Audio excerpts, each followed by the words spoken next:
Hi, I'm Carol Stamatakis. I live in Leominster, New Hampshire. I'm here today as a private citizen and as the daughter of a murder victim. My father was a very hardworking Greek immigrant. He owned and operated a furniture store in Ohio, in Canton, Ohio, and he was killed at around noontime on a beautiful day in May. An apparent random act of violence. It was believed that he was robbed and may have had about $100 on his person at the time. The experience we had that followed my father's death was something that my family wasn't prepared for. He was killed right before the Memorial Day weekend. So we thought, well, with the long weekend, maybe we would hear something, after the weekend.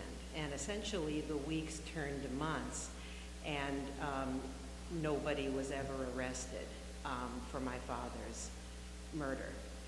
I researched this and learned that approximately 40% of homicides nationally are what are called uncleared.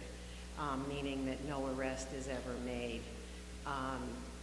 And that number is something that's risen steadily for the last couple of decades for a lot of different reasons. In our case, I think probably shortly after we heard the news, a reporter asked my mother if she wanted to say something, or somehow or other they got through to her, and she said she wanted to know who did this and why. And I think probably, while I don't pretend to speak for all murder victim families, I think that question and trying to answer that question for as many family members as we possibly can should be of paramount importance.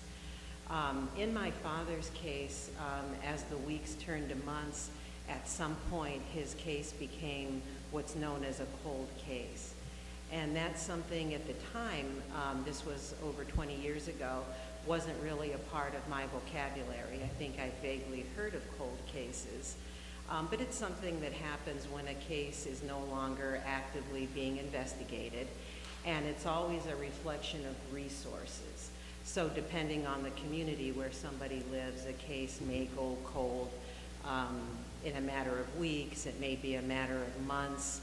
It really depends on the community and the resources. So I don't have current figures in New Hampshire, but the last time I checked the website, there were 126 unsolved cases. And in the case of my family, my father, there was another neighboring shopkeeper who was 90 years old, who was killed very shortly in time, either before or after my father. And excuse me, your time is up. Oh, thank you. Also on the cold case list. So I guess my reason for being here is, in terms of speaking about deterrence, it's much, much more likely that a perpetrator would not be apprehended. I'm sorry, at all, your time is up. face a death Thank you. penalty. So thank you.